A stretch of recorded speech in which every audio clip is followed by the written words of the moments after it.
नमस्कार, मी पंजाब डक. आज आहे 1 ऑगस्ट 2026. आजपासून एक अंदाज देणार आहे.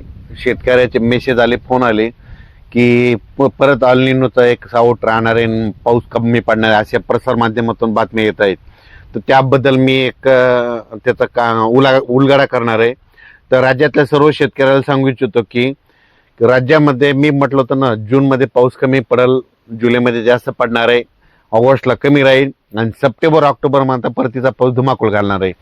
तर काय झालं की परत काल एक मेसेज आला की मराठवाड्यात आणि विदर्भात पाऊस जास्त पडणार आहे, काही भागात कमी पडणार आहे. तर तुम्हाला एक सांगू इच्छितो, ऑगस्ट महिन्यामध्ये आता 15 म्हणजे 13-14 ऑगस्टच्या नंतर राज्यात ऑगस्टमध्ये एक मोठा पाऊस येणार आहे, म्हणून हा अंदाज लक्षात घ्यायचा. खास करून तुम्हाला एक सांगू इच्छितो की पश्चिम महाराष्ट्रामध्ये सोलापूर जिल्हा, सांगली जिल्हा, त्याच्यानंतर धाराशिव जिल्हा, लातूर जिल्हा आणि बीड जिल्ह्याचा काही भाग आहे. तर त्या शेतकऱ्यासाठी आनंदाची बातमी, ऑगस्टमध्ये एक तुमच्याकडे चांगला पाऊस असणार आहे आणि सप्टेंबर ऑक्टोबरमध्ये मात्र परतीचा पाऊस पश्चिम महाराष्ट्राला चांगला पडणार आहे, म्हणून अंदाज सर्व शेतकऱ्यांना लक्षात घ्यायचा. पश्चिम महाराष्ट्रामध्ये कशामुळं की आता जे लो प्रेशर आहेत, आतापर्यंतचे लो प्रेशर काय व्हायचे, कमी दाबाचे पट्टे तयार व्हायचे, विशाखापट्टणमच्या पुढून तयार व्हायचे. विशाखापट्टणमच्या वरती तयार झालेला कमी दाबाचा पट्टा तो काय होतो, छत्तीसगडकडे जातो, छत्तीसगडकडून इकडे मध्य प्रदेशकडे जातो, मध्य प्रदेशकडून गुजरातकडे जातो.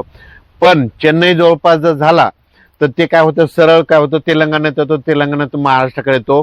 म्हणजे 20 सप्टेंबर नंतर, तर तुम्हाला एक सांगू इच्छितो, 20 सप्टेंबर नंतर राज्यात काय होणार आहे, पश्चिम महाराष्ट्रातले जे काही वंचित जिल्हे आहेत तिकडं देखील खूप मोठा पाऊस पडणार आणि त्यांचा देखील सरासरी भरून निघणार आहे, म्हणून हा अंदाज त्यांनी लक्षात घ्यायचा.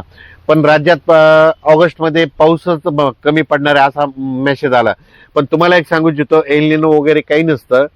काय असतं, समजा हे महाराष्ट्र आहे, महाराष्ट्रामध्ये एखादा जर कमी दाबाचा पट्टा असला तर तुम्हाला एक सांगतो, दुसऱ्या राज्यामध्ये काय होतं, नुसतं वारं सुटतं आणि तिकडलं आभाळ आपल्याकडे खेचलं जातं.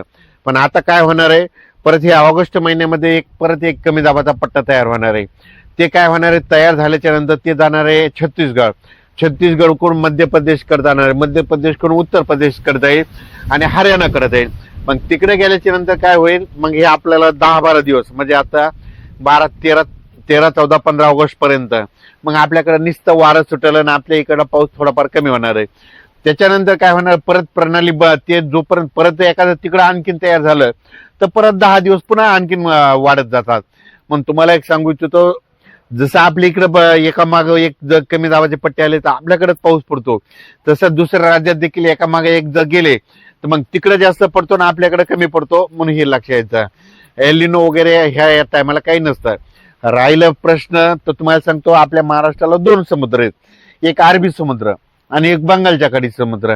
अरबी समुद्रातून जरी पाऊस नाही पडला तर काय होतं, एक माझी सगळ्याला विनंती आहे, तुम्ही काय करा, एक तारीख लिहून ठेवा.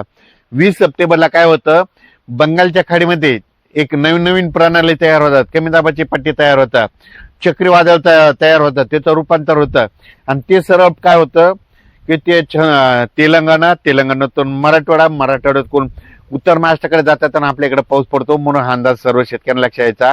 राज्यात आणखीन तुम्हाला शेतकऱ्याला सांगू इच्छितो की ऑगस्टमध्ये देखील पाऊस पडणार आहे, पण ऑगस्टमध्ये एकच पाऊस मोठा राहील. सप्टेंबर ऑक्टोबर मात्र परतीचा पाऊस मात्र राज्यात ठिकठिकाणी धुमाकूळ घालणार आहे, म्हणून हा अंदाज सर्व शेतकऱ्यांना लक्षात यायचा. हल्लेलं वगैरे काही नसणार आहे, पाऊस खूप पडणार आहे आणि यावर्षी 13 नोव्हेंबरला मात्र थंडी येणार आहे. 1, 2, 3 नोव्हेंबरला देखील राज्यात पाऊस असणार आहे आणि 13 नोव्हेंबरला मात्र थंडी येणार आहे, म्हणून हा अंदाज लक्षात घ्यायचा. जे वंचित जिल्हे आहेत म्हणजे राज्यात आता याच्यात देखील खूप पाऊस झाला, पण याच्यामध्ये काही जिल्ह्यामध्ये कमी आहे, तर त्यांनी देखील घाबरून जाऊ नये. तुम्हाला ना आता सप्टेंबर ऑक्टोबरमध्ये चांगला पाऊस पडणार आहे, म्हणून तुम्ही देखील, तुमच्यासाठी आनंदाची बातमी. परतीचा पाऊस जास्त कुठं पडणार आहे तुम्हाला एक सांगू इच्छितो, ज्यावेळेस मान्सून परतेल तर ते पाऊस कुठं जास्त पडणार आहे, तर सगळ्यात महत्वाचं अहिल्यानगर जिल्हा, सांगली जिल्हा, सातारा जिल्हा, त्याच्यानंतर धाराशिव जिल्हा, सोलापूर जिल्हा, इकडं लातूर जिल्हा, बीड जिल्हा, नांदेड जिल्हा, परभणी जिल्हा आणि ह्या असा वरती बारामती, 2 पुणे ह्या पट्ट्याकडे जाणार आहे. म्हणजे तुम्हाला सांगू इच्छितो, परतीचा पाऊस इकडे जरी आता पश्चिम महाराष्ट्राकडे सध्या तरी पाऊस कमी असला, पण परतीचा पाऊस मात्र तुम्हाला सगळी सरासरी भरून काढणार आहे, म्हणून हा अंदाज त्या शेतकऱ्यांनी लक्ष द्यायचा. या पावसात बऱ्याच मोठ्या मोठ्या धरणात देखील पाणी आलं, भरले देखील. आणि राज्यात आणखीन जे काही जे उरलेले धरण आहेत ते काय होणार आहे, सप्टेंबर ऑक्टोबर मध्ये जे पाऊस येणार आहे त्याच्यामध्ये त्यांच्यामध्ये देखील पाणी येणार आहे आणि काही धरणे 100% भरून देखील जातील. म्हणून हे अंदाज लक्षात घ्यायचा. यावर्षी चांगला पाऊस पडणार आहे, म्हणून सर्व पिके चांगले येणार आहे. यावर्षी परतीचा पाऊस जास्त पडत असल्यामुळं दोन्ही पिकं चांगले येणार आहेत. एक तर खरीप पण येणार आहे आणि रब्बी येणार आहे. रब्बी कशामुळे येणार आहे, परतीचा पाऊस पडल्यामुळे रब्बीचं पीक चांगलं येणार आहे. म्हणून शेतकऱ्यासाठी सर्वप्रथम आनंदाची बातमी. 13 नोव्हेंबरला थंडी येणार आहे, म्हणून हा अंदाज लक्षात घ्यायचा. अचानक वातावरण बदल झालं तर परत एक मेसेज दिला जाईल. धन्यवाद.